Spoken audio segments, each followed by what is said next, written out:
दोस्तों, भारत में ऐसे कई सारे राज दफन है जिनका आज तक खुलासा नहीं हुआ है। ऐसा ही एक राज राजस्थान के जैसलमेर जिले के कुलधरा में भी दफन है। यह गांव पिछले 170 सालों से वीरान पड़ा है। एक ऐसा गांव जो रातों ही रात वीरान हो गया और सदियों से लोग आज तक नहीं समझ पाए कि आखिर इस गाँव को वीरान होने का क्या राज है। तो ये आगे हम वीडियो में जानेंगे, तो आप वीडियो को अंत तक देखें। और अगर आपको वीडियो पसंद आए तो वीडियो को लाइक करें, और अगर आप आगे भी ऐसी वीडियो देखना चाहते हो तो हमारे चैनल को सब्सक्राइब करें। कुलधरा गांव के वीरान होने को लेकर एक अजीबोगरीब रहस्य है। दरअसल कुलधरा की कहानी शुरू हुई थी आज से करीब 200 साल पहले, जब कुलधरा खंडर नहीं बल्कि आसपास के 84 गांव पालीवाल ब्राह्मणों से आबाद हुआ करते थे। लेकिन फिर जैसे ही कुलधरा को किसी की बुरी नजर लग गई हो, वो शख्स था रियासत का दीवान सालम सिंह। अध्याश दीवान सालम सिंह, जिसकी गंदी नजर गाँव की खूबसूरत लड़की पर पड़ गई थी। दीवान उस लड़की के पीछे इस कदर पागल था कि बस उसे किसी तरह पा लेना चाहता था। इसके लिए उन्हें ब्राह्मण पर दबाव बनाना शुरू कर दिया था। हद तो तब हो गई जब सत्ता में मत ने चूक उस दीवान ने लड़की के घर संदेश भिजवाया कि अगले पूर्णमासी तक उसे लड़की नहीं मिली तो वो गांव पर हमला कर लड़की को उठा ले जाएगा। दीवान और गांव वालों की ये लड़ाई अब एक कुंवारी लड़की के सम्मान की थी और गांव के आत्मसम्मान की भी। गांव की चौपाल पर पालीवाल ब्राह्मणों की बैठक हुई और 5000 से ज़्यादा परिवारों ने अपने सम्मान के लिए रियासत छोड़ने का फैसला ले लिया। कहा जाता है कि निर्णय लेने के लिए सभी 84 गांव वाले एक मंदिर पर इकट्ठा हो गए और पंचायत ने फैसला लिया कि कुछ भी हो जाए अपनी लड़की उस दीवान को नहीं देंगे। अगली शाम कुलधरा कुछ यूं ही वीरान हुआ कि आज परिंदे भी उस गाँव की सरहदों में दाखिल नहीं होते। कहते हैं गाँव छोड़ते वक्त उन ब्राह्मणों ने इस जगह को श्राप दे दिया था।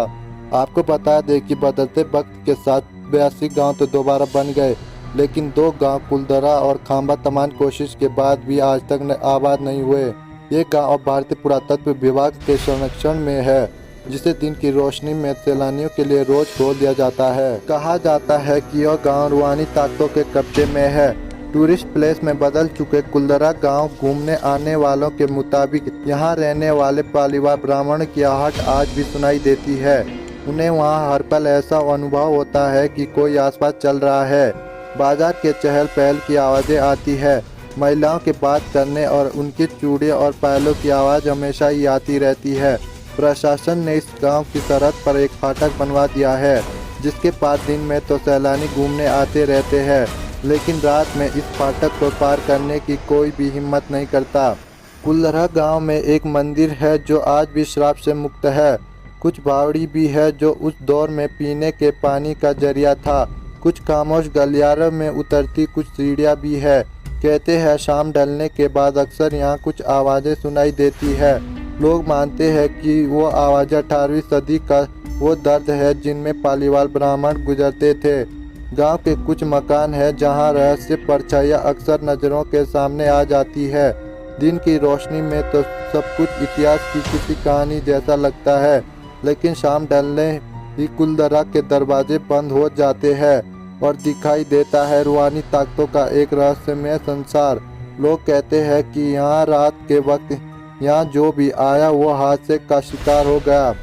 मई 2013 में दिल्ली से भूत प्रेत व आत्माओं पर रिसर्च करने वाली पैरानॉर्मल सोसाइटी की टीम ने कुलधरा गांव में रात बिताई। टीम ने माना कि कुछ न कुछ गांव में असामान्य जरूर है। शाम के वक्त उनका ड्रोन कैमरा आसमान से गांव की तस्वीरें ले रहा था, लेकिन उस बावड़ी के ऊपर आते ही वो कैमरा हवा में गोते लगाता हुआ जमीन पर आ गिरा, जैसे कोई था जिसे वो कैमरा मंजूर न हो। ये सच है कि कुलधरा गांव से हजारों परिवार का पलायन हुआ। ये भी सच है कि कुलधरा में आज भी राजस्थान संस्कृति की झलक मिलती है। पैरानॉर्मल सोसाइटी के उपाध्यक्ष अंशुल शर्मा ने बताया था कि हमारे पास एक डिवाइस है जिसका नाम गोस्ट बॉक्स है, जिसके माध्यम से हम ऐसी जगहों पर रहने वाली आत्माओं से सवाल पूछते हैं। कुलधरा में भी ऐसा ही किया। जहां कुछ आवाजें आई तो कई असामान्य रूप से आत्माओं ने अपना नाम भी बताया। 4 मई 2013 की रात्रि में जो टीम कुलधरा गई थी, उनकी गाड़ियों पर बच्चों के हाथ के निशान मिले। टीम के सदस्य जब कुलधरा गांव में घूमकर वापस लौटे तो उनकी गाड़ियों के कांच पर बच्चों के पंजों के निशान भी दिखाई दिए। लेकिन ये भी सच है कि कुलधरा में भूत व आत्माओं की कहानियां सिर्फ एक वहम है।